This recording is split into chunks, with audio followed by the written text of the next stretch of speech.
According to the World Bank, climate change is a fundamental threat to sustainable economic development and the fight against poverty. Without bold action, global warming threatens to put prosperity out of reach for millions, and it can undo decades of development.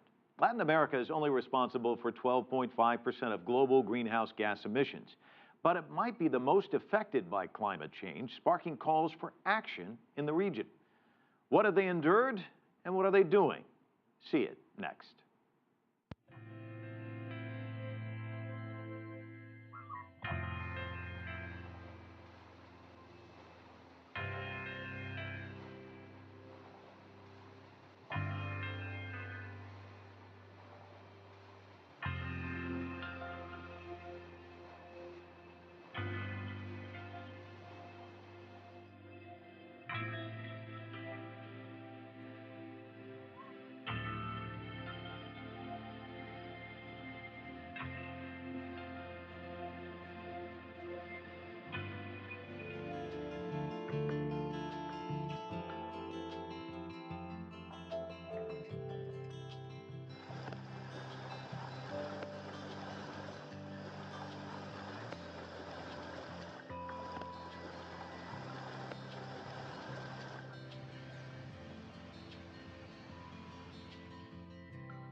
But those measures might come too late for this little town in Argentina.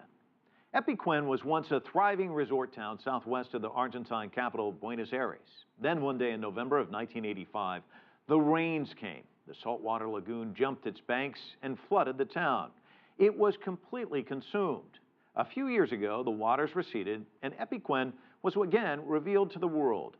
America's Now contributor Daniel Shweimler went in search of the town once submerged that has now re-emerged.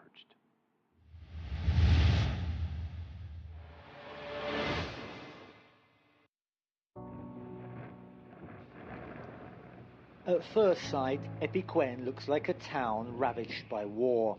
Every building destroyed and no signs of life. But its assailant was nature, and the weapon used, the corrosive salts from the lake on whose banks the town sat. This town once breathed life and vitality, then the waters came, the residents fled, and it spent more than 20 years at the bottom of a lake. It's since re-emerged, but it's now a ghost town, with a population of just one. 83-year-old Pablo Novak was born and raised in Epecuen. He was there the day the floods came. It broke through the barriers. The water was rising, but there was something stopping it. We had a meeting and said that it wouldn't hold for much longer. Maybe a day, 1 month, 1 year, but it wouldn't hold. That water would reach the houses, and that's what happened. Local legend says that Lake Epecuen took its name from a beautiful princess with clear blue eyes. She was in love with Carhué, a handsome warrior from a rival tribe. She mistakenly thought him dead and cried, her salty tears forming the lake. The flooding, like the princess's sobbing, took several days, which meant the residents had time to escape, taking what they could carry with them. There was time to save the valuable stuff, about 3 days. The local soldiers, the fire brigade came by train to help. We got out the valuable stuff on the train since there wasn't a road. We left a lot of stuff at that train station. And there the town stayed, at the bottom of the lake for more than 20 years. Until a few years ago, the waters began to recede, and it slowly revealed itself again to the world.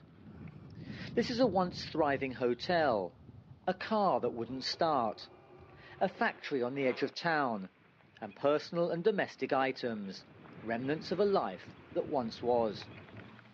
Pablo Novak came home, living in a small farmhouse, the only habitable building in the area, just outside the town and fed by visiting family. But isn't he lonely? No, I've got the animals, and I stay entertained by walking the streets. You get used to it. The family is all grown up. I've always been very happy here where I spent my childhood. I started selling eggs and chickens to the tourists.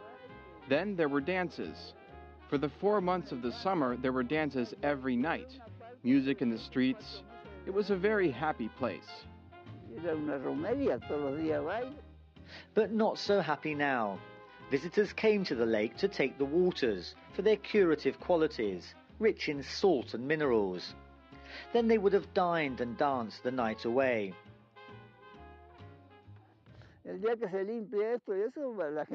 My father sold bricks to the architect who built the church a little way up there, and he said everything comes in cycles. It's cyclical.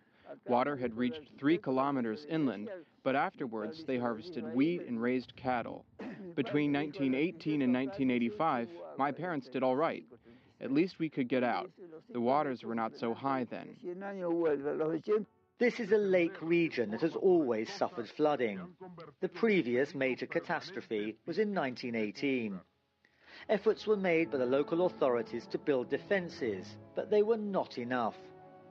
100 days after the 1985 flooding, local writer Roberto Hugo Laspierre wrote, "What blindness, what apathy, what irresponsibility! The residents were responsible, the authorities were responsible, because this was a death foretold." Epecuen's future is uncertain. Since it re-emerged from the deep, a few curious visitors have been trickling in. But can it, will it ever be restored to its former glory? Perhaps Epecuen's only resident, Pablo Novak, knows. He saw the town grow, he saw it die, and now he's seeing it slowly re-emerge again. Thanks, Daniel Shweimler, for that report. And that's it for this week's broadcast. We'd love to hear from you about our America Now stories. Please write to us at an@cctv-america.com or send us a tweet. Our handle is @CCTV Americas Now. Join us again next week for another edition of America's Now.